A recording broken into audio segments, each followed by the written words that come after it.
Welcome to the Encore Audio Archives YouTube channel. I'm Taper Dave, and this is my channel. I've uploaded hundreds of talks here that I've recorded at meetings in West LA, and okay, my story with Clancy is, and I have it here in one of my recordings where I celebrated a birthday, and then during my talk at the beginning of the meeting, I said that it was my first attempt in 1985 to get sober, and it didn't take, of course, because I came back in 94. And I told Clancy I was living in Stockton, and I heard Clancy was going to come to speak, and I thought to myself, I don't need to hear this guy, Clancy. So I did go to the convention or the meeting or wherever it was he was speaking. So Clancy gets up to start talking. He says, Dave, are you still here? I says, yeah, I'm right here.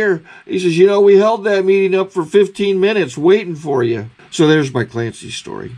Take care and have a good day if you want to. I know I will.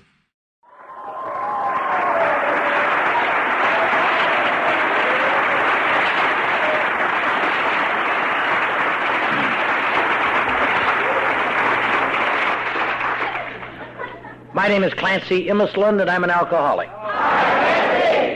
And I'm very happy to be here tonight at the first annual Dick Martin, Joe Leith Testimonial Banquet.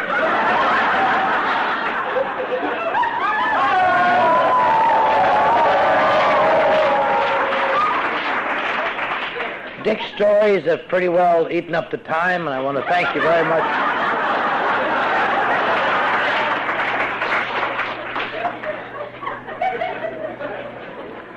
But I am glad to be here. It's always a pleasure to...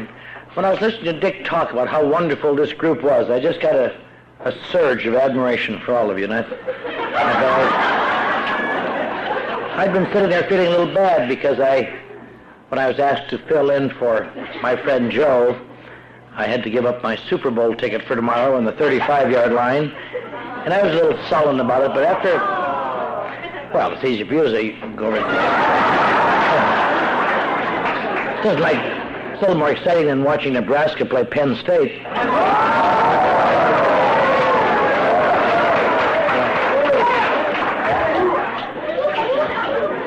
Get him, Big Red, get him. I was feeling a little uncertain, a little sad about it, but when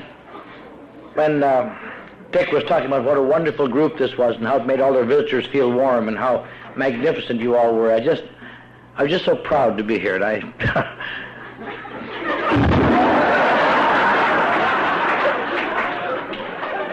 there's one little part of the long form of the traditions you must read, Dick. It says, we prefer to let our friends praise us.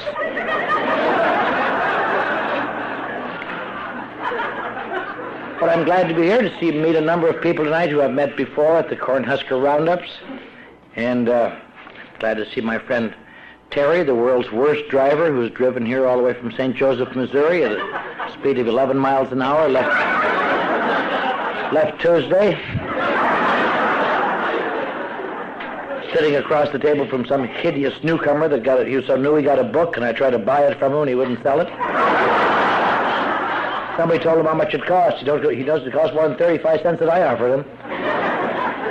And I'm glad to see a great many people here tonight, because any convocation of Alcoholics Anonymous is a warm, enthusiastic thing if they're gathered in the right spirit. Sometimes groups get together and they're sullen and negative, and then it's not much fun at all. But up things are fine.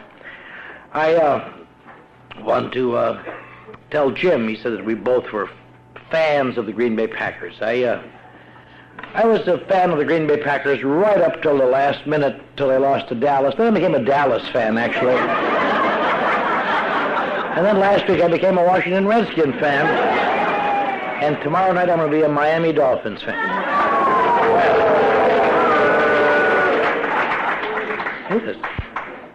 Are there any safe subjects here? Maybe I better talk about something you know nothing about. Let me discuss the steps for a while.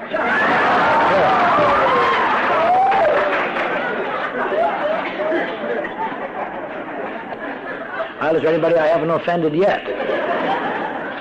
I want to thank Dick and his wife Peg for their hospitality at their home. I was going to stay at the Holiday Inn, but they got me in at their home $5 cheaper.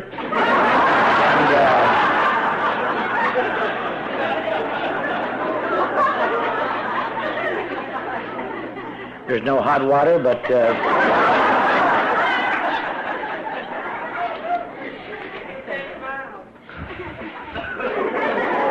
how'd get in hot water then? Now, let's see. Is there anything I've forgotten? Oh, yes, one thing. I used to drink. I knew there was something I was missing in my talk tonight. I used to drink, and I drank for a number of years, as I'm sure many people in this room did. And I spent a lot of time drinking, off and on, and I never paid much attention to it, really. Because I never felt for years that drinking was ever my major problem. Sometimes it was, when I got in a jackpot, when I got in trouble, I would think about my drinking and think I would have to moderate it. But I never really felt I was an alcoholic or that drinking was really my problem, because from as far back as I can remember, I always felt that my emotions must be different than other people's. Not that they were significantly different, it's just, I remember thinking one time, the way to describe it is that when you come off the end of the assembly line and the last operation is, they're supposed to put on a protective coating. And when I got to the end of the assembly line, somebody said, "Hey, God," and God said, "Yeah." Screw him, he's Norwegian. And it seemed that my emotions were like other people's, but I just seemed to feel things more intensely. And I based this, of course, on the classic way that people like me, and I suppose like many of you, base how you are, by comparing yourselves against other people, by comparing yourself to peers or other people, or how they're looking, or how they look like they're feeling. And one of the major factors in that evaluation is that you always make that comparative when you are feeling bad. When you are feeling good, you don't stop and think how you're doing, you know. But when you're feeling bad, that's when you evaluate and think and study. And so when you're feeling a little different, you're feeling not very good, and you look around you, and it could be on a job, or just people going by, or people in social situations, or people that you know well, or people that you hardly know. Every human being, I'm sure, when they feel bad, sometimes makes little evaluations, seeing how they are compared to them. And I suppose one of the reasons you do that is to find some way to feel more like them, to be less alienated. And the problem with these little evaluations is that everybody does it sometimes, but the one thing that nobody ever seems to know is that the answer you get is always wrong. It is always wrong for one reason that nobody ever thinks about. Because I am comparing my insides against other people's outsides. I am comparing my raw meat against defense mechanisms they've spent 30 years building to conceal their raw meat. So as a result, I think it's safe to anyone in here to say the next time you start comparing yourself, I think I can guarantee you that you will never see anyone who looks as sensitive as you feel. You will never see anyone who seems to have the secret anxiety that you have. You will never see anybody who seems to be troubled by feelings of insecurity like you secretly do. You will never see anybody who seems to have the form of loneliness that you do. You know, other people are lonely when they're alone. I have a tendency to be lonely in the middle of crowds. That's unique unto me. I always knew that. You can't even talk to anybody about that, you know. How are you doing tonight? Oh, I'm lonely. How can you be lonely? You're kind of a bit, you know. There are a lot of things. I've said this before, but there's a lot of things you can't talk about in life because they're not acceptable problems. Acceptable problems are heroic problems, not petty, snotty, little niggly, weak things. Yeah. I remember a lot of times sitting, or at least a few times, sitting in advertising agencies where I was supposed to be a slick writer and hip and thinking, I wonder what these pukes would do if they knew how I really felt. Yeah. What if my boss came by and said, "How you doing, Imislund?" I'd say, "Oh, I'm afraid."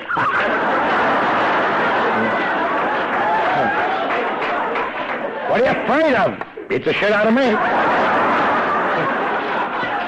kind of a general free-fall fear. Those are not correct answers in the world. Those are not acceptable emotions. The correct answer is fine. Doing just fine, Mr. Carlson. Just opening this vein to get out some tired blood. My cufflink broke. Well, God damn it, nothing else has gone right today. Why not that? But you go through life comparing your feelings against other people, and I'll tell you one thing, you wind up, your efforts to understand why you feel different, and the more you study it, the more alienated you feel, the more different you become, the more what we call classically in alcoholism, the yes, but. Someone can say, well, I've had that feeling, and the mind says, yes, but. Not like this, turkey. You don't say it, but you know it. So most of my adult life has been an effort to get things leveled out, to get a handle on things, to get things together. And I've tried a lot of things. I was in psychotherapy over 30 years ago. A lot of people in AA say you shouldn't go to a psychiatrist. But I tell you, in psychiatry, I discovered answers that just made me understand so much more that was just incredible. You get to know so much you aren't even aware of the facts. You're just not getting any better.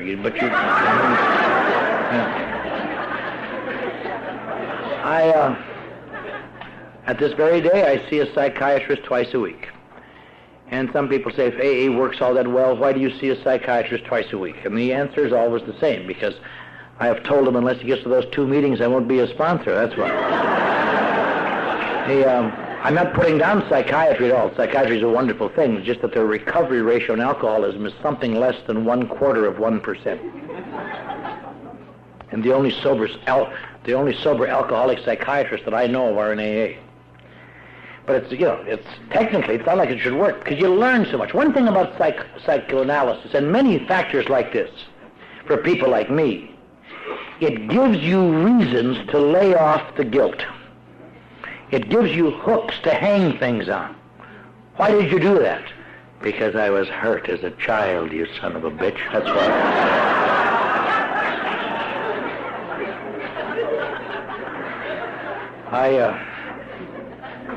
And it's nice to have things to blame things on. In fact, you can get into such a habit that sometimes you die from not being able to undo that sometimes. But eventually nothing ever works. Another time I got into metaphysics. I was working 3 jobs at that time. I was in one of my catch-up phases. I was working days at an advertising agency. At night I was on the faculty of the University of Texas directing a grand opera in the original Italian. That's kind of fun, watching Texans try to sing Italian.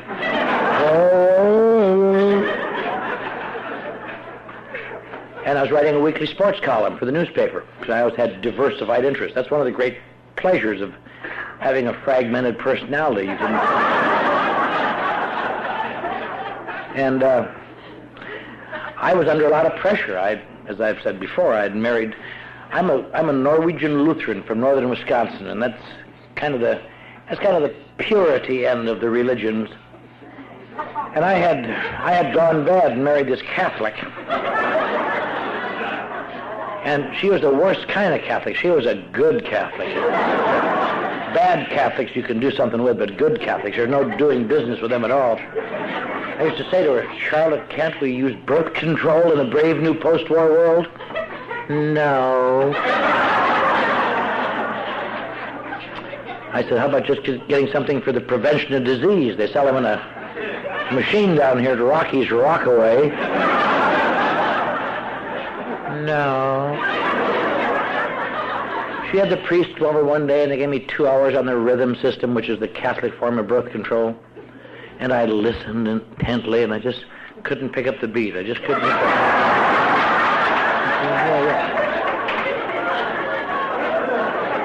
I told her, we'll have to hire Lawrence Welk to stand at the foot of our bed more. 1 and the 2, 1. One of the problems of my life is we kept having kids. Made me just crazy after a while. That's the way it was in Texas. I had a kid.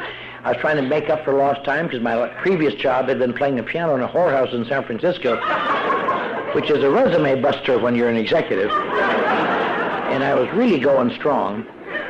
And I was drinking a little too much because under a lot of pressure. And they said I shouldn't drink anymore. The dean said, "We understand you've been acting bizarrely in Juarez." Whenever you see people who have little thin blue lips, and they say things like, "No, this is for your own good," you know you're about to be screwed.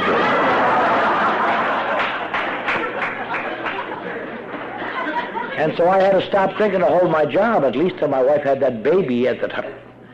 And so I couldn't drink, and drinking to me has always been a relaxant. It's not my thing, it's just a cushion. When you take that away, I get tense and anxious and nervous because I have no relaxant. I got into metaphysics, and it really helps to get into metaphysics when you're about half crazy because you're halfway there already. And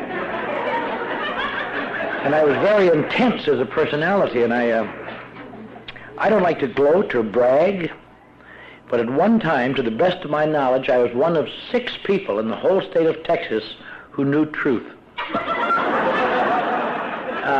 That's a very heavy load to carry in Texas. It was almost a relief when they finally put me in the state insane asylum just to take the pressure off. And the nice thing about it is I was in that insane asylum. I wasn't in there for drinking. I hadn't had a drink for some time. I was in there for suicide, because that's how I get when I stay sober too long. I have a tendency to get nervous. And one day my wife took all the children to church, and I just went in the garage and turned on the motor and went to sleep. And the neighbor heard the motor running and came in there, and I was dead behind the seat, and they whipped me out and beat on my chest and breathed up my nose and put me in the psych ward, examined me, and determined I was a schizoid depressive, and gave me an indefinite period in the Texas State Insane Asylum at Big Spring, Texas. Now, that's another resume buster. I thought I was depressed before. Jesus, it's really hard to make it when you're intermittently put upon. The only funny thing I ever thought about that whole period, I remember thinking when the doctor said, "We're afraid you're a schizoid." Part of my mind said, "Jesus, that's funny. If they only knew. If I could get my personalities down to 2, I could make it." It's this group therapy when I'm alone in the car.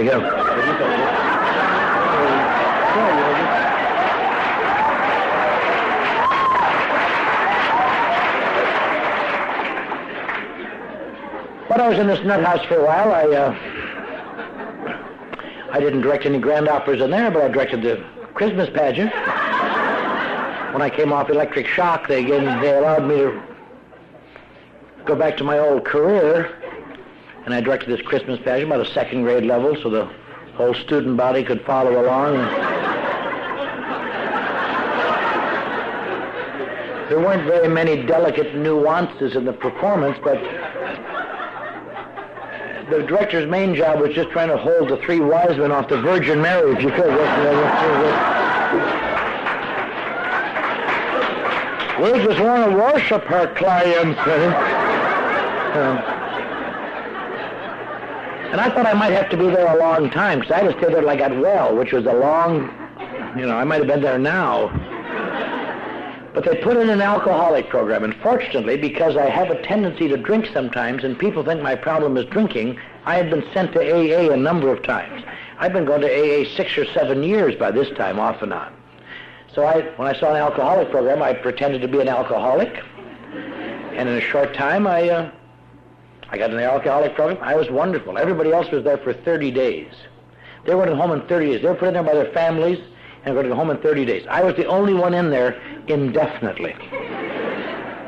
So I was more responsive than they were, Old guy would give us a talk for an hour and say, "Are there any questions, boys?" Nobody had one question. How do we get out of here, Mr. Ross, perhaps you could tell me some more about the 4th step. How do we get this garbage out of us and get this guilt on the paper and how we can begin to work towards a new life. Could you tell us some more about that, Mr. Ross? You'd say, yes, I can, Clancy. And everybody else in the room would say, oh, shit. But I wasn't trying to win them. I had to win him. It really was not a very sincere group. You sit next to somebody, what are you doing when you get out of here, Fred? I'm going to kill that bitch. It was kind of But they came and went, and I stayed, and I got to be secretary of the group, and eventually I went out and gave little talks. The hospital sent me out to West Texas to give little talks with my attendants. One night I talked at Midland, and one night at Odessa, and one night at the Big Spring town. And I gave beautiful little talks. I wasn't burdened with any sincerity. I'd give little talks like, friends, I'm just proud to be here tonight on behalf of my fellow patients at Big Spring State Hospital. We were people who were lost in the vast desert of alcoholism, and we came upon the tall green hills of sobriety, but they were too steep for our weakened legs. But people such as you pointed out 12 golden steps that we could climb one after another until we could stand high atop the green hills of sobriety to find a new answer with a new God and look back to going back to our communities throughout West Texas and show others still lost the 12 steps to recovery. God bless you. Now, you can laugh. They got me out of the Texas nut house. And the funny thing is, I never had another drink till I ran out of Thorazine. But when you run out of Thorazine, you have a tendency to get edgy a little bit. But some people were convinced I had learned my lesson. I came home. 10 seconds later, my wife was pregnant. And I got a job in Dallas, the largest advertising agency in the South. A number of people said, this kid has learned his lesson. He's been a wild one, but now he's straight. And I got a job. I was working, if you're old, you remember these ads, these old Elsie and Elmer ads for the Borden Company. And I was doing fine, except that the pressure started to mount, and I was having a little more difficulty. And my drinking was a hit or miss. I was trying to just use enough to get me through the pressures, and sometimes I guessed wrong. And Dallas is full of crapheads, really, if you want to know the truth. And one morning I woke up and I was in the Phoenix, Arizona drunk tank, 1,000 miles away. And a guy had just got done kicking my front teeth out because I'd vomited on his bunk. You think that's funny? Wait till I get to the part where I die of leukemia. You'll really like that. As I've said here before, but I'll say it one more time, that was one morning I was glad I'd spent several $1,000s in psychoanalysis, because once you've been in psychoanalysis, you always have deeper insights and more understanding than people normally have. And that morning I was so sick, when I woke up I couldn't even move my head out of the way of this guy's shoe while he kicked my teeth out. But I was almost instantly able to identify his problem. I remember thinking, this son of a bitch is overreacting. Yeah. As long as when you could understand things like that, you really got an elbow on it. Yeah. And then by that time, my wife had taken all the kids and left me, and things took a little turn for the worse. Later one morning, I found myself being 86th out of a Skid Row mission and told not to come back, and I'd been 86th. That was in Los Angeles. And I couldn't believe it. I couldn't believe it. What in hell do you have to do? I've been an award-winning writer. I had my picture in the paper all over the country for this opera I directed. I have done all sorts of things. I'm in the top 2% of the intellects of the country in my evaluation. And goddammit, I am at the beck and call of every redneck puke that comes along. And I'm dying on the street, and by that time, I wish I were an alcoholic. I've been going to AA for 9 years. But AA's got no answers for people who are cursed with the ability to think. Yeah. It's a great place for drinkers. Oh, I put the plug in the jug and it just got gooder and gooder.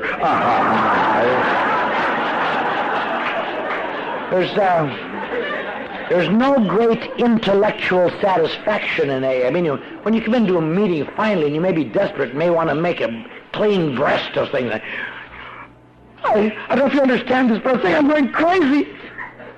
And have some old fool lean over and say, well, you keep coming back.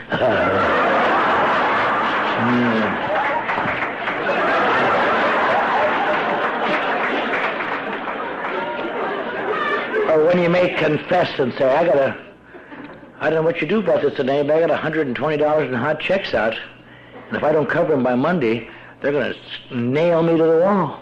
What'll I do? And I have some guy say, well, you turn it over to your higher power, son. I tried that once, and my higher power turned over to Sheriff Peter Pitch. That is not a viable solution in the real world. And these steps, they're enough to just gag a maggot. They're nice, but they don't work for thinkers. It doesn't help me to say I'm a terrible old alcoholic, but I know I'm not. And therefore my life's all screwed up. That isn't why my life's screwed up. My life's screwed up because I'm surrounded by idiots. I'm going to come to believe God's going to make me sane. I'm not crazy. I look crazy to crazy people. Is that my problem? Going to turn your problems over to God? Try that some morning. Here, God. Didn't get outside of the gravity there. Going to write an inventory, write down things I've spent thousands of dollars to forget.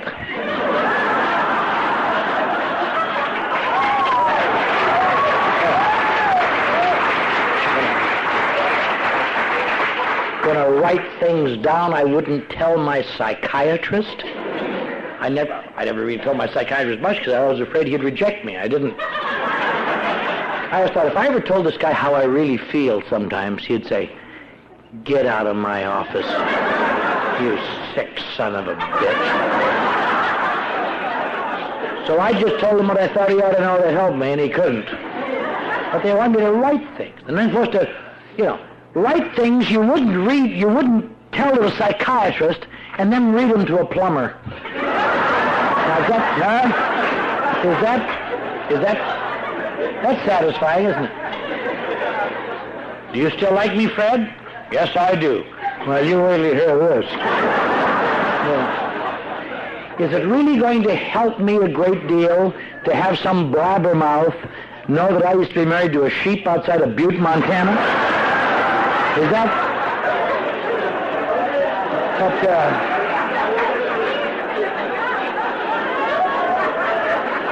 I want to hesitate to add, that's not a part of my inventory, folks. That's what we call a figure of speech. You're going to ask God to make you perfect, get rid of all your defects of character so you can get your own little set of blue lips. Maybe go around and talk to people for their own good. Make amends to people who've been screwing me for 30 years. Here's $10 for rejecting me that time.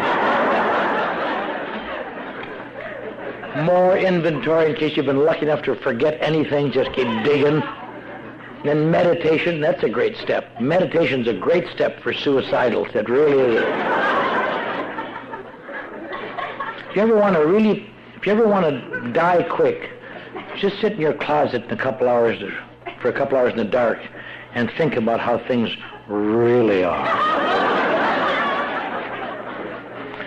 Now, all of this might be ours. There's some great reward at the end of it. Are you going to be given love and happiness and understanding? You're going to be allowed to get up at 3 o'clock in the morning and drive across town and tell some idiot about it while he pukes on your shoes. AA is a nice place for simple people. It has no place in the life of a person who is sensitive, intelligent, got any sense. That's all. That's why people like me have to find adjunctive therapies. And it really is, it's kind of hard to find the correct adjunctive therapy. It's kind of a funny thing. I spent some time in AA thinking only alcoholics look for adjunctive therapies, but the world is full of people. You know, that's why they have TA and TM and EST and primal therapy. You talk to anybody in any of these therapies, nearly anyone you talk to has been in one of the others already. They go from therapy to therapy looking for some way. But I kept thinking, if I could just get a handle on my emotions, if I could just get it together, if I could just find the place I fit. Because when sometimes I do great. I'm a great 50-yard dash man. But they're not running the 50-yard dash. They're running some kind of goddamn marathon out there. But for 50 yards, I'm a great husband, father, son, worker, brilliant guy. But at 50 yards, I breast an invisible tape that nobody else feels, and I sit down to wait for the trophy, and they go by.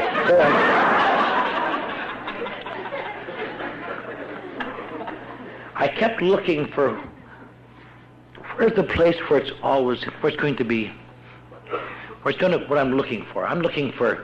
All I'm looking for in the world is the wonderful place, the fun place. And I found it a number of times, but it always turns unwonderful after a while. It turns unfun. It turns grubby. And I've got to find the place where it stays good. And I couldn't find it. I was sober a great number of years before I came across evolved a great fact that I knew, I guess, all along, but I didn't put it down into a phrase. But it's just this. People who are always looking for a good place, or an exciting place, or a fun place, are rather immature individuals. They cannot mature to the fact that no place is wonderful all the time. In fact, there's a truism that is so true that it's just dreadful, and it applies to almost everything in life. And if you can accept it, it makes life 10 times better, but you can't accept it very well. And it's just this. Nothing is wonderful after you're used to it. Nothing is wonderful after you're used to it.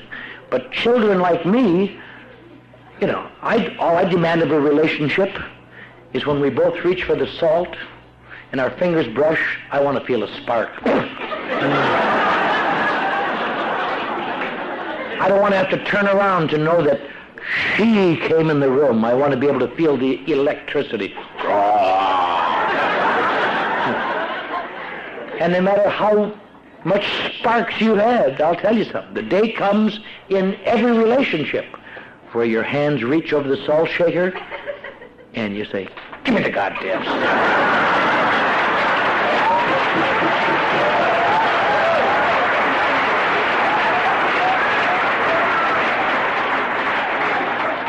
And a lot of people feel the relationship is over, and what they don't realize, you have just passed through the infatuation stage. But I've looked for that in my jobs. I want that wonderful place to be there. And I find it. It's exciting. There are sparks. And one day it isn't sparks anymore. I think, it's getting crappy here. And I get put upon and edgy. People, places, and things, the paint starts to peel on them. And I just, yeah. And I realize I'm being used by them. And that's why drinking was kind of a pleasure in my life. Drinking at least adds a little color when there's no color there. It gives me a little pizzazz. Gives me a little Oz. You know, I just love every once in a while seeing The Wizard of Oz. The only thing I could never understand about Dorothy is why she would want to leave Oz and go back to Kansas, for Christ's sake. That black and white, not even black and white, sepia tone Kansas. Instead of being in Oz where the colors are, there may be a poison poppy here and there and monkeys flying, but goddamn it, there's some color. There's pizzazz, a little fun. And I didn't know that alcohol had a special effect on me. I never knew that once. They used to tell me, hey, if you're an alcoholic, they told me this 30 years ago when I was going to meetings under duress. You know, if you're an alcoholic has a special effect on your body.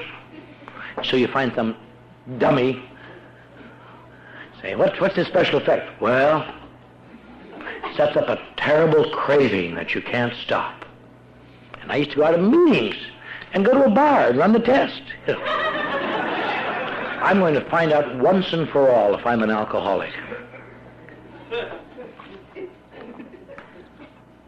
No craving.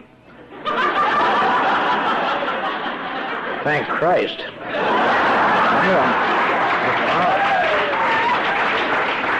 I didn't know that alcohol had a special effect on my body, and I didn't know what it was. They said it makes you drunker than other people. I have outdrunk any number of social drinkers in my day. In fact, the worst night of the year to be out for any drinker is when? New Year's Eve. You bet your ass, Slim.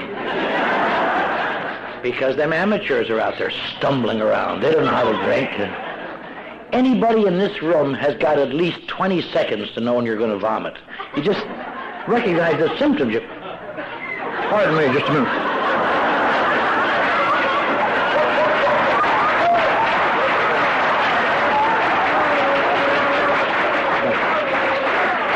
Anybody got a cert? Social drinkers get drunk once in a while. They don't even know what the symptoms are. You can be talking right to them. Say, how you doing today, Fred? Well, I said to her, I said,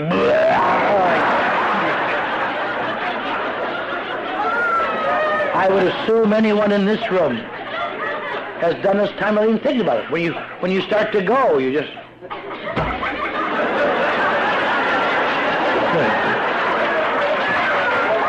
Those idiots just fall down. They don't know how to drive. They tried driving with 2 R's. And they never know how to drive. Maybe the great tip-off is if you're ever at a party and where there's drinking going on, and if you're dumb if you are, but if you are, you notice the difference between an alcoholic and a social drinker. A social drinker once in a while will say things like, well, Marge, I had a couple extra. You better drive home, honey.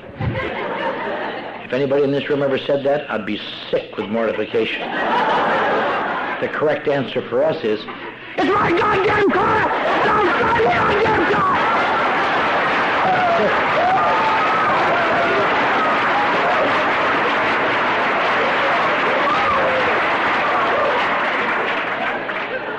Alcohol doesn't make me goofy, it makes me right.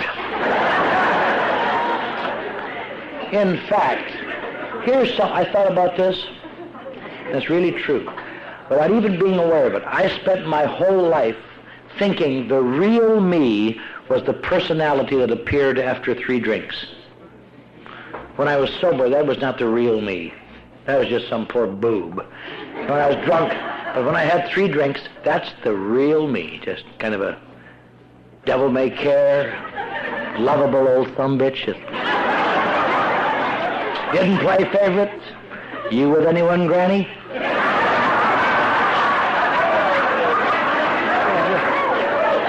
Want to play shuffleboard for your daughter, Fred?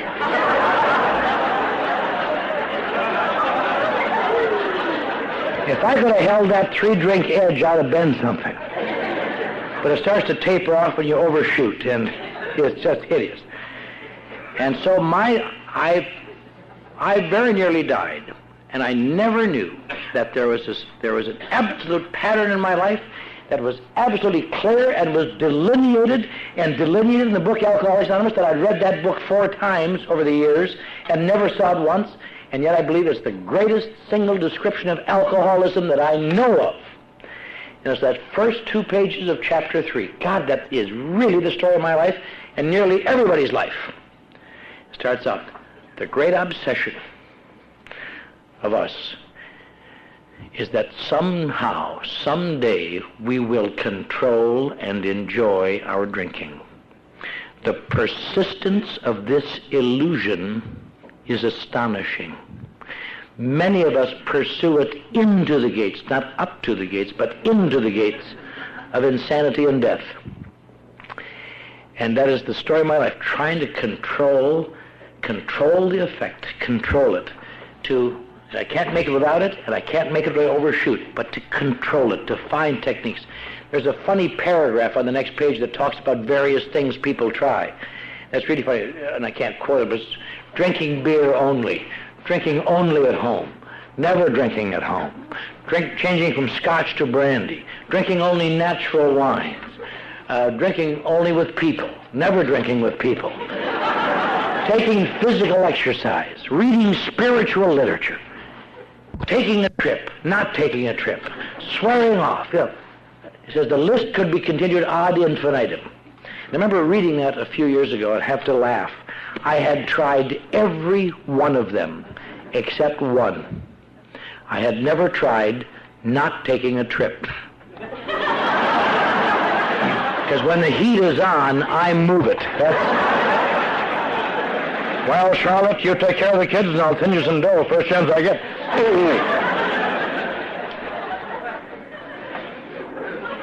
In fact, I sponsor a man in Los Angeles right now who left Omaha under much those conditions, and his wife is here tonight, and son, and I have to assume they had to feel the way my wife felt, time after time. I'm glad that his life is working out, and I hope your life will work out, and I hope my family's life will stay good, because these are problems that affect all of us in various ways. Then it says there are brief recoveries followed always by still worse relapse. And it says something to the effect that over any significant period of time, it gets worse, never better.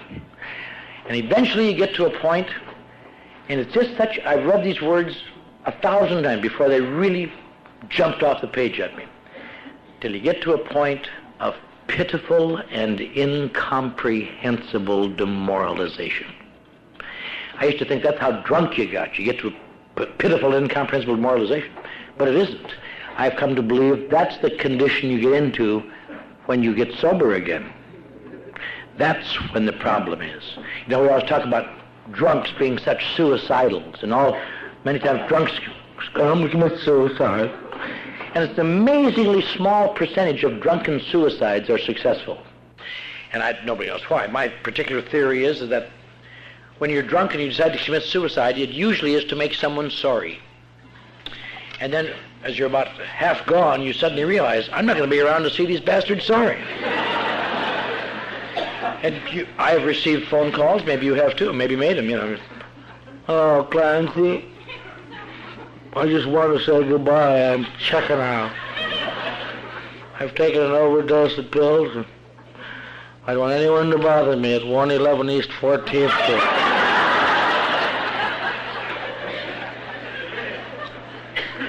Do you know when most successful alcoholic suicides take place? Shortly after becoming sober. There are no notes. There are no big goodbyes. It's called pitiful and incomprehensible demoralization, where if you can survive a little while, it goes away, but for a while, because you find yourself in a position where you cannot even justify it to yourself, and you got to go out there pretty soon and justify it to people upon whom your life depends. Families and employers and people, your friends, and you want to look good. And you can't even find a rationale. You can't even find a hook to put it on. It takes a few days sometimes to find a hook to put it on, or to arrange the facts so it doesn't look as bad to you as it did. Till it was her fault or their fault or somebody's fault. I'm in a position, unlike probably most of you here, maybe all of you. I'm in a position where I see alcoholics die almost every day. Very few people have that opportunity. And I watch people die every day, and I watch people dying every day, and I watch people struggling in this terrible destructiveness. And it's a funny thing. Monday it'll be 9 years ago that I resigned a job as a marketing director in Beverly Hills to go down and run the mission that 86'd me in 1958. I was going to back and get revenge on those people. They've got me again. But, you know, that's another corollary of that same thing I said earlier.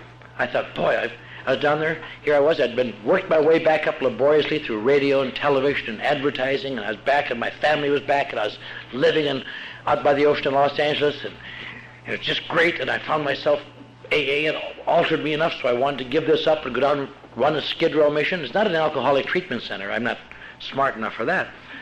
It's just I don't mean that in a bad sense, I just have no training. We just feed people and bed them down. And it's a funny corollary. I see people die every day, and I'll tell you, when I first down there wasn't a day that I went by and didn't thank God for my sobriety, because I used to be on that street with them. But it's another corollary. Nothing is hideous after you're used to it. There are no big thing. I go to work now, I go walk by guys dying on the sidewalk, and I see them and I empathize with them a little bit. But my mind is on what has to be done in there today. Everything is, once it becomes conditioned, it doesn't have strong impacts anymore. I love the ocean. That's why I never moved to the ocean, never moved on the beach. Because when you move to the beach, you lose the ocean. It becomes part of your conditioned environment. You don't see it anymore. Like when you live near mountains. God, look at those lovely mountains. After a year from now, you can say, where's the what mountains? You know, they're just... And that's the way it is in most of life. But I see alcoholics die every day. It's a funny thing. Let me tell you something funny. I see alcoholics die from liver. I see alcoholics die from exposure.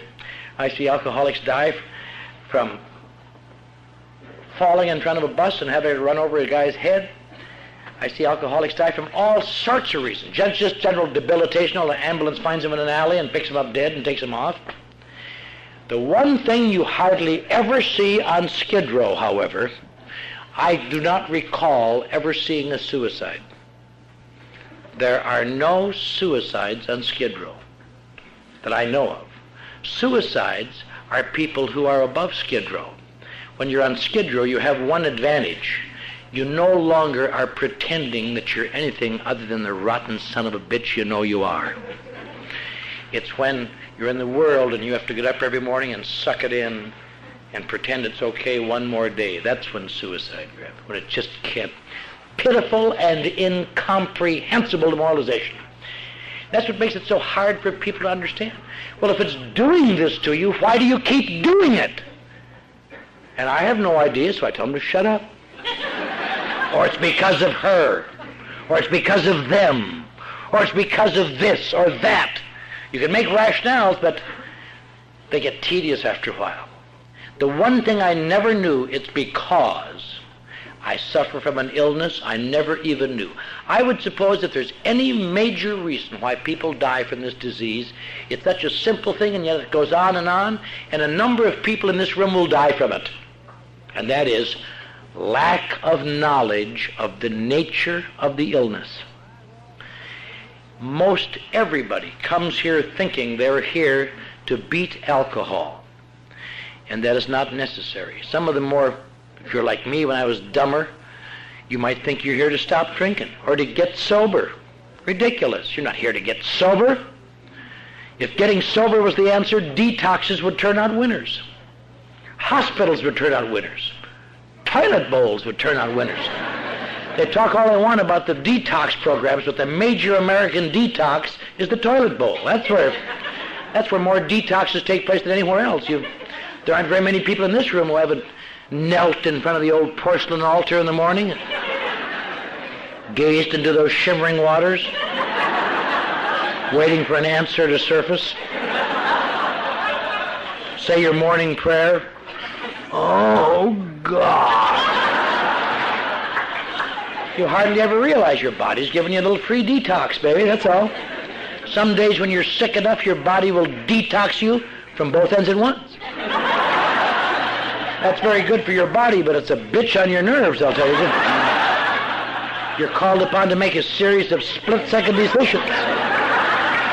And every answer must be correct. There's no room for error. You guess wrong just once and you...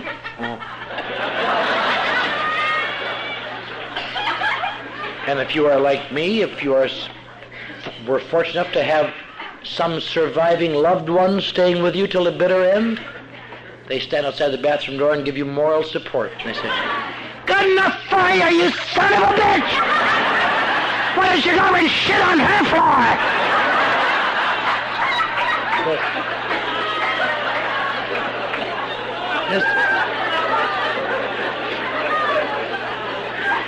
It makes it hard to keep things in a spiritual balance. The hardest thing to understand here is the nature of the problem. It is not alcohol. If alcohol were my problem, I would not be here tonight. I would be somewhere else, baby, because I don't need it. I haven't had a drink since October of 1958. What do I need of this stuff? But then it turns out that it's not alcohol. It's something that sounds like alcohol, and we talk a lot about drinking. It's called alcoholism. Now you say it's a three-letter suffix. It makes no difference, but that little three-letter suffix is what makes me sick and also gives me a chance to get better. And the difference is just this. It turns out that the thing that alcohol does different in me than it does in most people who drink, it isn't what it does to me at all. It's something infinitely more sly. It turns out alcohol does something for me that it doesn't do for most people. It almost instantly has the power to alter my perception of reality. It almost instantly alters my relationship to my environment. It almost instantly makes me larger and more self-contained and them smaller and less frightening. And I never had the slightest idea that it didn't happen to everybody. But that's why a few drinks makes me feel like myself. My holes are plugged. And other people don't get their holes plugged by drinking. You know, that's why drinkers wind up running with drinkers. Who wants to run with it? Stop after work with a new friend. You want a drink, Frank? Yeah, thanks. You want another one, Frank? No, I'm starting to feel it.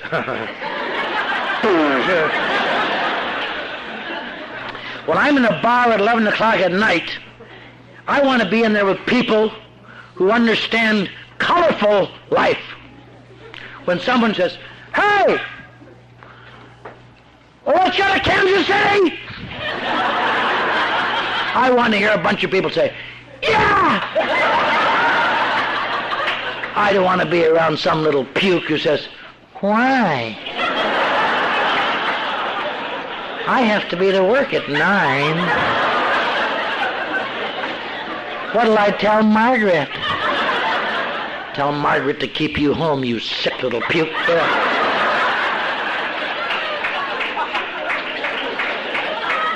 Alcohol makes the world the way I wish it could be.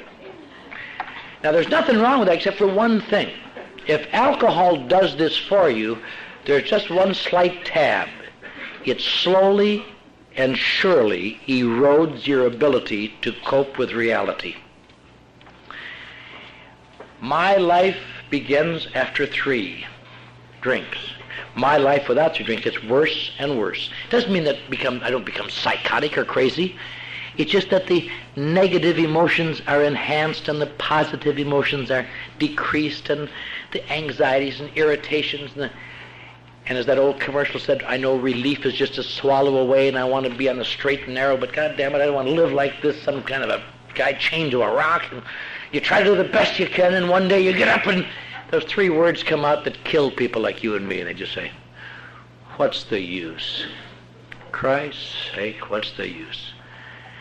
I'll watch it. I'll control it." And I fight to control it. And turns out the curse of alcoholism is not what alcohol does to you. It's the fact that sobriety eventually must always become untenable. Now that is something I never guessed, because once I get the alcohol out of my system, I'll make a go of it without realizing the difference between an alcohol problem and alcoholism is when you get an alcohol problem, stopping drinking, you're cured. In alcoholism, when you stop drinking, you have just taken away what comfort you got. And the painful end of alcoholism is sobriety. And now drinking is doing something to me, and it's destroying me, and reality's worse. And it doesn't happen the same in our lives. Some people get that surge the first drink they take. Some people drink for 30 years before they get that surge. That's what they mean by crossing an invisible line. When alcohol begins to do something for you, you don't even know it, but you can see it sometimes in retro. Sometime during that year, maybe you can figure it out. But that's what makes the incongruity at Alcoholics Anonymous. Sometimes you see some old fool get up, and he'll say, "I drank for 35 years. And he looks accusingly at some little snot about 20 years old in the front row as if to say, how can you be an alcoholic, you little snot? And what he doesn't know is the little snot is looking up and thinking, you can't be much of an alcoholic if you lasted 35 years, you old son of a bitch.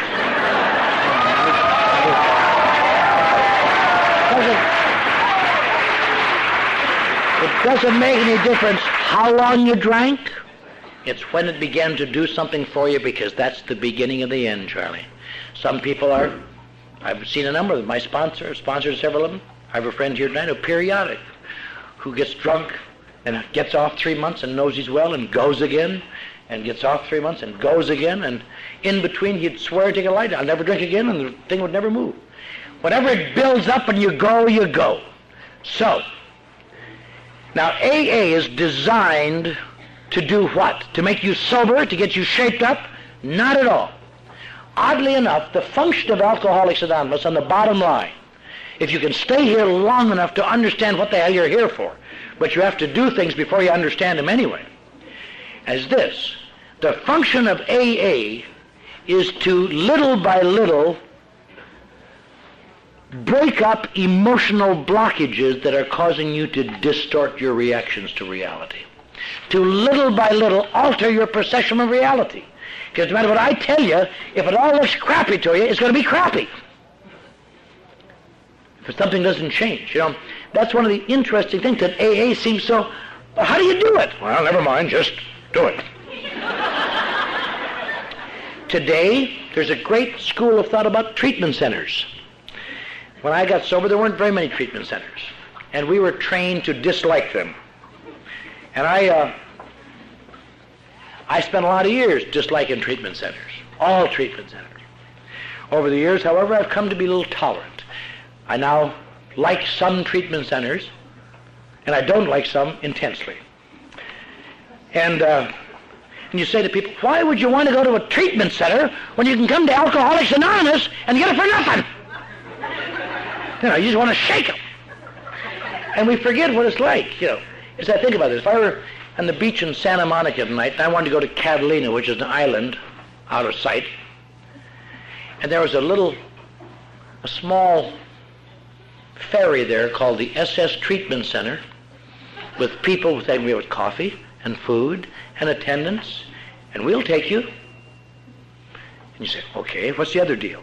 And here are two guys skulking down the beach saying, we've got an invisible boat. You want to go with us?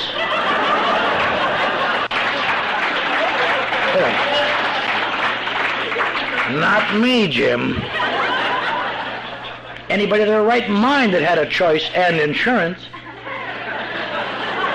would go on that treatment center boat. I don't put them down at all for it. The only problem with the treatment center is this. You get out, just out of sight of land, and they say, well, we're turning back now. But I'm not there yet. Well, just swim like hell. Remember the comfort you had here. And you start swimming. And here come these two pukes in their invisible boat. You want to ride in my invisible boat? I ain't that sick, Jim. And you almost drowned, and here they come again.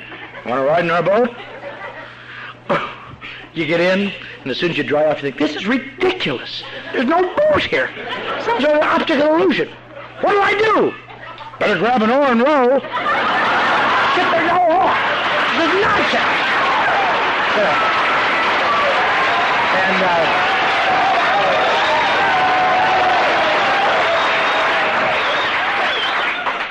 And I would dive back in. Eventually they come by one more time. They say, all right. Better grab an oar and row. You crazy bastards. And the irony is, the boat only appears after you begin to row. But no one wants to row a boat until they can see it, which makes a paradox. You have to be kind of desperate sometimes to pick up that goddamn oar when there ain't no oar.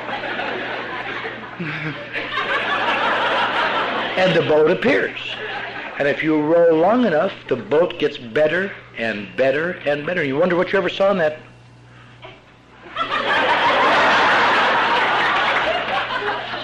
Young man, cream and sugar in mine. Thank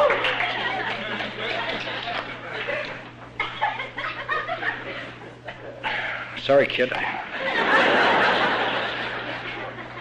When I was your age, I was 15.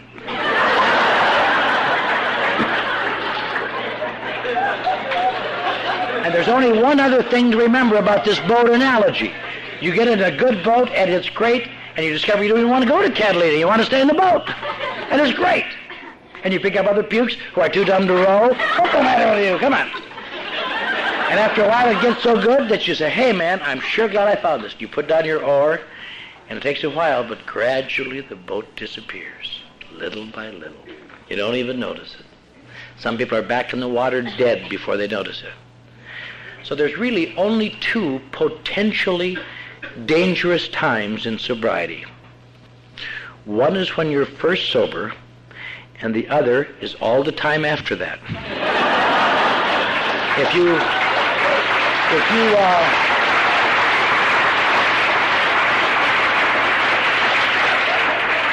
can just keep on your ball those two times, you're home free.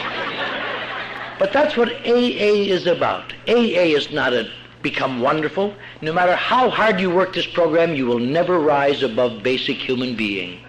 Imperfect, emotional, some days cross, just other days just so goddamn wonderful you could replace maple syrup on waffles.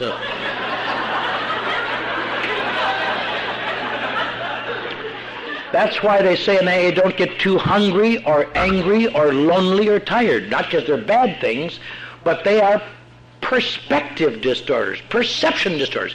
When you're hungry, you stay all right, but everybody else gets a little stupid and slow is what they get. When you're angry, you just want a gun to educate them, you know. What's the matter with you? I'm going to tell you about love, you sailors! Boom, boom. When you're lonely, that brings out the self-pity in everybody ever in the world, you know, just, I guess they're probably all at a party somewhere, huh? But they didn't tell me. And when, I don't drink coffee, son.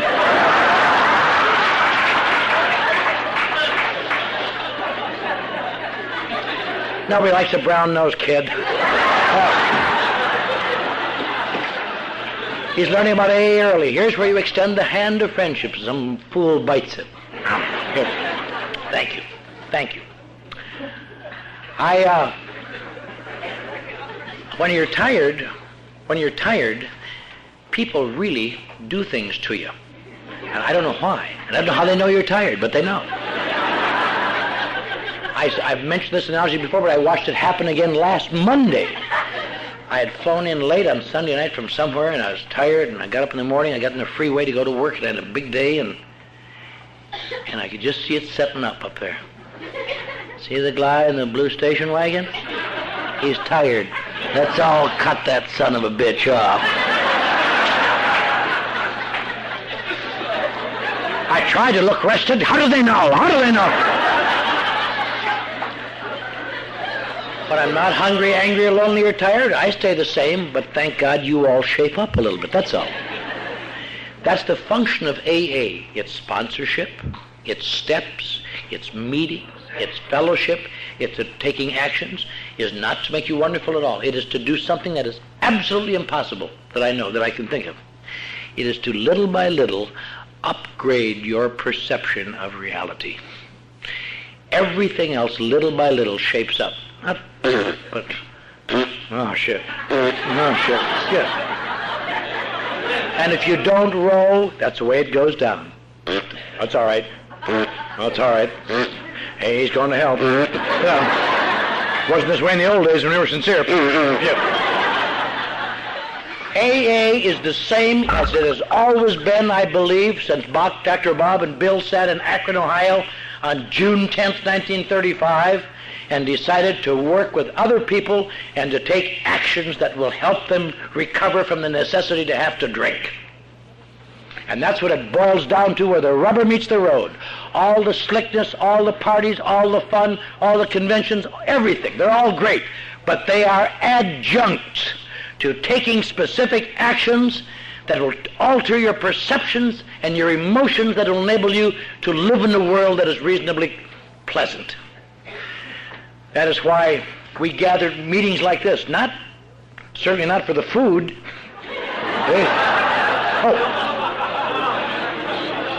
I didn't get any, that's why I mean not that I could eat. No, we don't gather here because we need to be in this hot, smoky room. It's to reinforce again. It's to reinforce. No matter how it looks to you, baby, keep rowing. No matter how it looks to you today, whether you're above them or below them, keep rowing. And if you're new, row when you haven't got any oar. The purpose of a sponsor is to come by from time to time and say, hey, you got your oar upside down. Oh.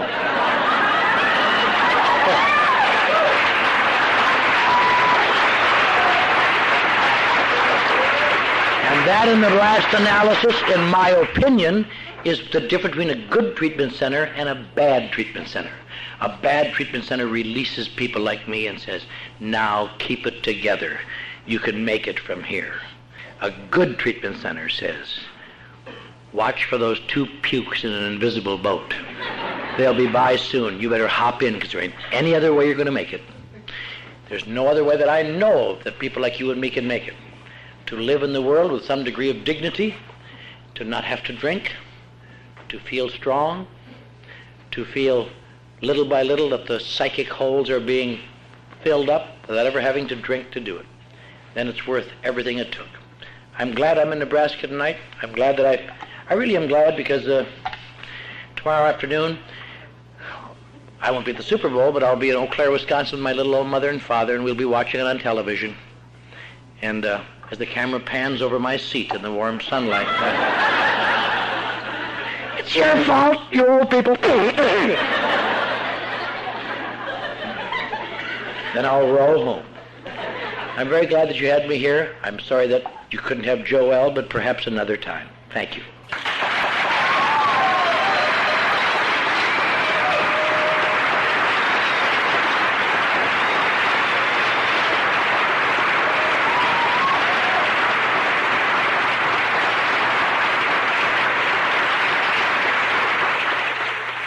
I think we got a great talk going on here. Thanks for watching the channel. Taper Dave here. Just curious, do you think this is better than Zoom? Okay, this is how I prepare my drone for launching. I like to do it inside the cab of my truck so I'm not standing outside in the weather. To install the joysticks for control, up and down, right and left, powered on. I have an Android phone that I use to connect it to the drone with. And it's actually controlled through the iPhone, through an app. Oops, wrong way. It's actually controlled through the iPhone, or through this Android phone, through the app. It's actually controlled through the Android phone, through an app, and you connect it through this short connection right here.